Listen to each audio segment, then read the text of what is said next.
Hi, and welcome to The Complete Picture. My name is Julieanne Cost, and today we're going to try something a little different. We're actually going to create this little folded book. And the way we're going to do it is we're actually going to print 8 images on a single sheet of paper, and then simply fold that paper, slice it in the middle, and then you'll see that we can go ahead and turn through it like a book. So the reason that I wanted to do this project was because I found that I'm actually in the middle of a larger project right now, but I was getting a little bit, it's not that I was losing interest, but I really wanted to see my images. Like, it's a long time to put a book together, to put an exhibition together, and I actually wanted to see some of these images in print. So I thought, you know, I'm just going to go ahead and make one of these little folding books. So we're going to learn how we can create a template in Lightroom and make sure that we place all of our images in the correct position and save that template. Create what's called a print collection, which I'm not sure has been talked very much about. And then we'll actually go ahead and print it, and I'll just show you quickly how to go ahead and fold that. So let's get started. Obviously, if there's 8 images, we want to pick 8 of our images. But I will say, because this book doesn't necessarily close all the way, well, it will, but I used really thick paper to print this book, and so this book actually kind of lays open a little bit better than it does closed all the way, so you may or may not want to print actual images on this back side of this, in which case I'll show you, you know, this would be number 1, this would be image number 1, and this would be image number 8, and you could just put a placeholder in there, or you could make an image. So for example, I've made just a little image here that kind of has a screened back photograph. So I opened a finished photograph into Photoshop. I actually inverted it, and then I just decreased the opacity to like 10% and put my name on top of it in some types. This is a Photoshop file. So you could use that for the first page or the last page if you weren't planning to make this, you know, a book that maybe sat upright and you didn't want to put images on that back 2 pages. Okay, so go back to grid. Now, what I've got here is I've got a bunch of numbers and a bunch of images, and I want to show you why I made the numbers. So let's scoot over to the print module. You know, you can click the print option up here, or you could do Command P. That also takes you to the print module. And let's just select this range of images so we can see how it's laying out. This is not actually how it's going to finally lay out in the end. What we're going to need to do, you can see when I unfold this, is we're going to actually have to put them in a different order, and we're going to have to turn some of them 180 degrees so that they're upside down. But the other thing we need to do is actually create the template. And so I want to start kind of from scratch and go through exactly what it is that I did. So the first thing you want to do is click on Page Setup, because that's going to allow you to pick your printer, to choose the printer that you're going to print to. In this case, I actually want the Epson Stylus Pro, the 4800. That's what I was printing to. It's a large printer, and so I could print the largest book that I could. I did print on a heavy paper, though, made it a little bit harder to fold. You might want to think of a lighter weight paper. I used the Velvet Fine Art. Maybe just the Enhanced Matte would have been a better idea. And then I selected my size here. In this case, let's choose the 17 by 22 inch. And we could try doing the maximum, but I actually am just going to do 17 by 22, and then I'm going to put some borders on either side of that. All right, so once we've got our page set up, I also changed the orientation here so that it would be horizontal. Click OK. And then we're going to go to our print settings, because you want to set this up so that you can save all these settings as part of your template, because otherwise you're going to have to keep coming back to these dialog boxes, and that's just a waste of time. So I'll click Print Settings.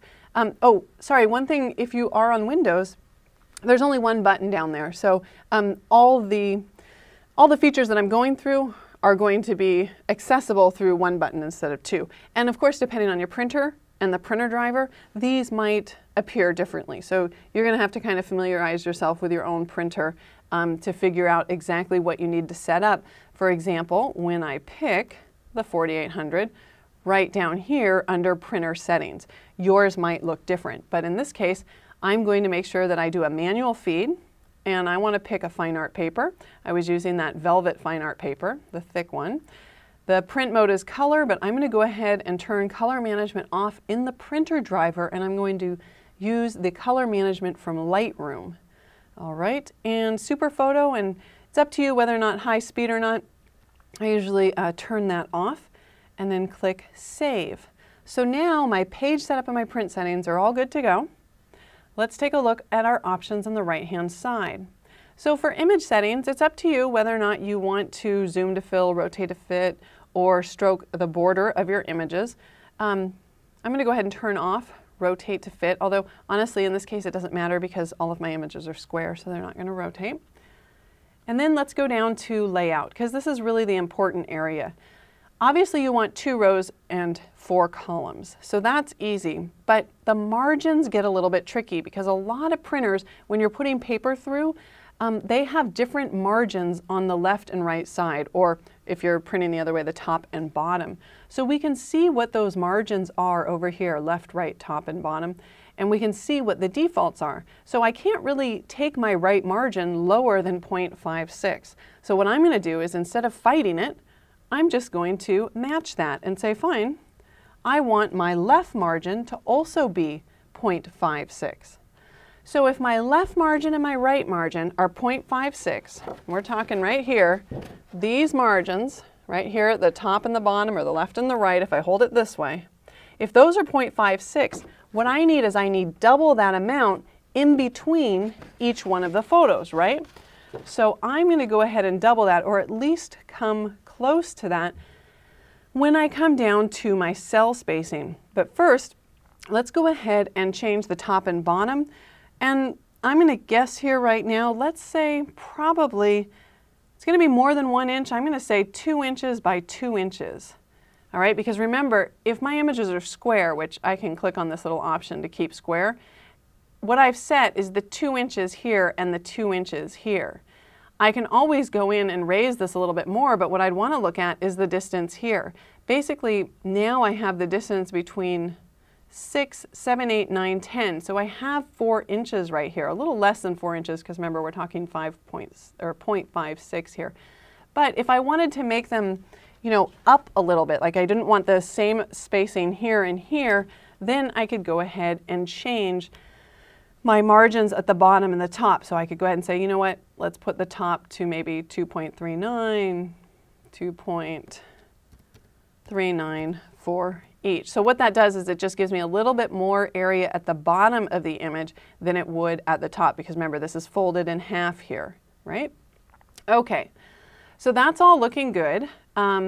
What else do I need to do here? Well, we mentioned that the left and right margins were 0.56, so I need a little bit more space here between them. Otherwise, I'm never going to get this to fold. This margin will be small and this margin will be bigger, and it will just look really, really silly.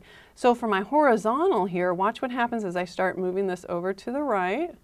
You can see that I'm getting a bigger space right here, and I need that space to be twice this size, right? So what is that going to be? That's going to be 112. So 1.12 is what I need that to be, right? I hope that makes sense. This margin right here, there's no fold here. So this margin between these two images needs to be twice as big as this, because there's going to be a fold right down here. All right, that looks good. We still have the bottom offset a little bit more. Does that look about right? Okay. Again, you know, this is just a starting place. You can always change these to adapt to your printer, and in fact you'll need to, because you might not be printing on the same paper size. Okay, so we've got our layout down. The other thing that's super important, of course, would be the print job. I'm going to print to my printer. I'm going to make sure that draft mode printing is off. I want a high quality print here. The resolution, I'm going to leave that off. I want Lightroom to calculate that for me. My print sharpening, I'm going to go ahead and kick up to standard and put in my media type, which is matte paper. And I need to select my profile. So here's my 4800 Velvet Fine Art matte paper. Excellent. Now, there's still something wrong, and that is number 1, 2, 3, and 4. These images I actually want to print down here, and then 5, 6, 7, 8 are going to go along the top, and they actually need to be rotated. So let's go take a look at what that might look like. I think it's easier if we go to the library module, although you don't have to. But what I'm going to do is I'm going to select right here 5 through 8, and I'm going to rotate them using Command left bracket, rotate them once, and then again rotate them twice, so they'll be upside down. And now I need to move them to the beginning, but that's not all I need to do. I also need to reverse the order of just these 4. So let's grab 8's going to come first, and then 7, 6, 5, and then 1, 2, 3, 4. Now I know it sounds crazy, but let's go over to the print module and see what we've done. We'll select this range of images, and here we have 1, 2, 3, 4, 5, 6, 7, 8, right? So if we open up our book for a minute, right here, we would have 1, 2, 3, 4, and on the other side, which are going to print upside down, 5, 6, 7, 8, and they're printing upside down because it's all on one sheet of paper. Okay, with that in mind, let's go back to the grid mode for a moment. I just find it easier to lay out things in the grid. Here are the images that I want, and I just need to put them in the sequence.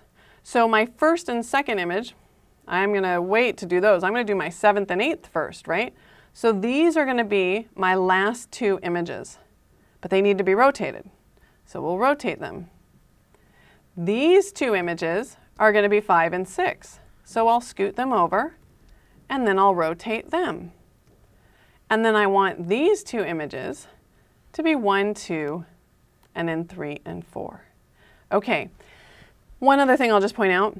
The reason that these are all virtual copies is because I wasn't really sure which ones I was going to rotate at first. So I wanted to make sure that, remember, if you rotate an image and it's in like 3 collections, it's going to rotate in all the collections. And I didn't want that. So before I made this collection to do this demo, I made sure that the images that I had, that I was working on, were virtual copies. That way they didn't get rotated in any other collections that I have them in. Like I have a bunch of slideshows that I go to often and play. Well, wouldn't that be embarrassing if it's playing through my slideshow and one of them's upside down? Okay, going back to print. Let's select this range of images now. There it is, 1, 2, 3, 4, 5, 6, 7, and 8. Fantastic. Before I actually hit print, probably be a smart time to come up here to my template browser and go ahead and click on the plus icon, and this would be my 8 up, and I tend to get very specific. Like I would put the printer that I'm going to and that it's Velvet Fine Art and all those things, but for this I'm just going to do demo. But try to be descriptive, all right? And I'm going to put it in my small books folder, so we'll hit create there, come down. There's my small books, and you can see here on these other ones I was being much more descriptive. But here's my 8-up demo, and then all I need to do at this point is hit print 1. Why print 1? Print 1 sounds funny because it's like print 1 what? One of each? One of what? Print 1 just means it's going to print this one, or if I had 16 images, it would print both sheets of paper. But it's better than going to print, because when you go to print, it brings up the printer driver again, and then you have to go through all those options, and we don't want to do that. So you would just hit print 1. And luckily, it just so happens that I already printed these last night. So let's go ahead and grab that. I'm going to take these 2 away and show you very quickly what it is that I did. So what you want to do, and probably you want to make sure that you have white gloves on, because you really don't want to smudge any of the ink. And I would wait till the next day to fold this. I wouldn't fold it right after it's printed because the ink might be wet. Let me just move this out of the way here. And you do want to be careful when you're folding this. So luckily, my mom always, well, she was a silk screener, so I've been folding cards ever since I was very small. But nothing really this heavy set as far as stock goes, but you need to make sure that you've got those edges lined up. And then the important thing is to keep weight on this so that they don't split.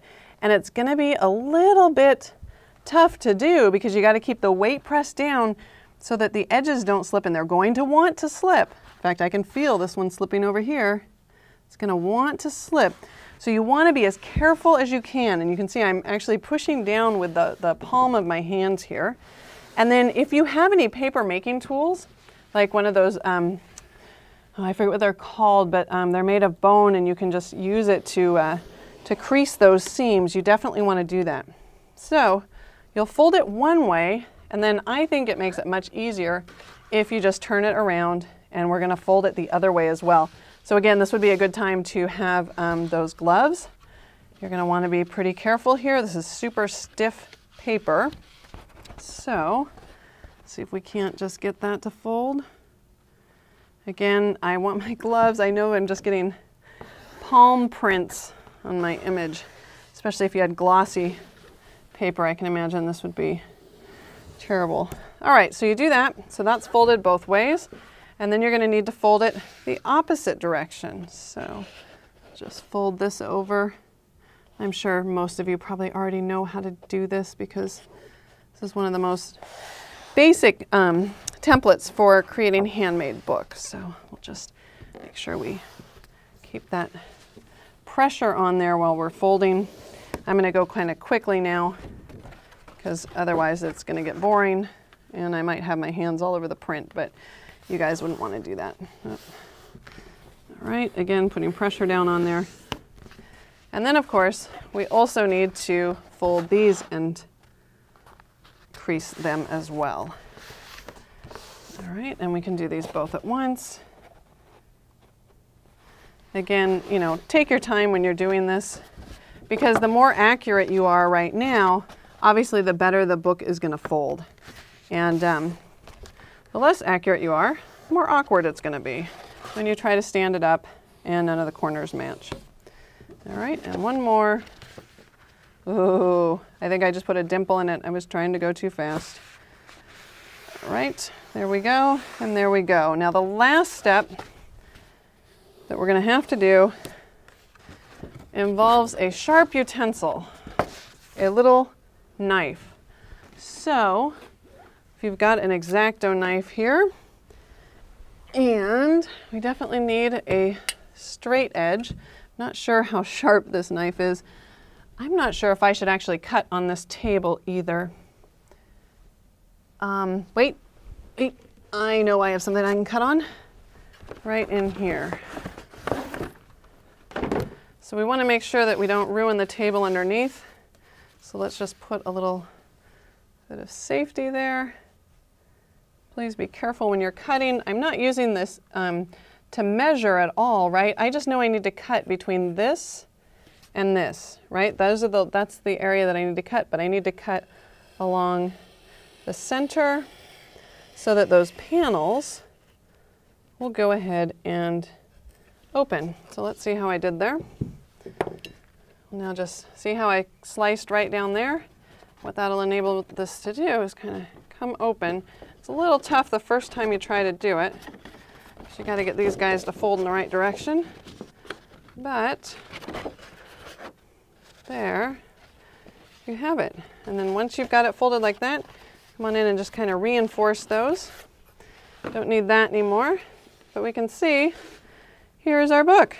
And so I just think this is a great little way to print your images and take a look at them and show them to other people and see them in the printed form and share them, especially when you're in the middle of a big book project and you really don't want to wait till the end to share your images. And a little bit of double-sided tape would also help these just kind of stay together there.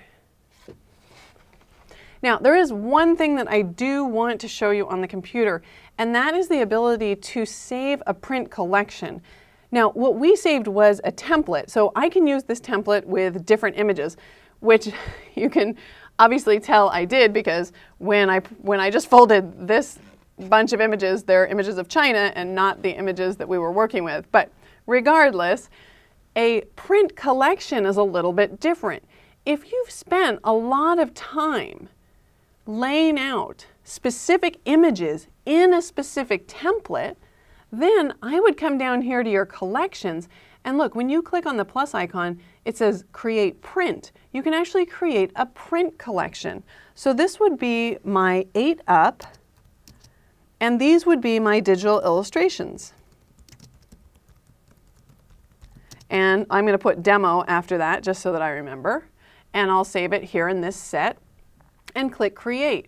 So the great thing about this is that, I can go to, I don't know, any other collection anywhere, and I can come up here and pick any other template and then lay out any of these images. But watch what happens when I come back to collections.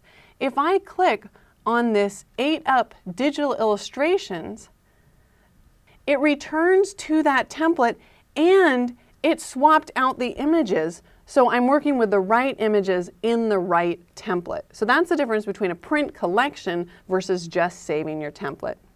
Excellent. Thank you so much for joining me. I hope that you will get started printing out some books. My name's Julieanne Cost. Please join me again next time on The Complete Picture.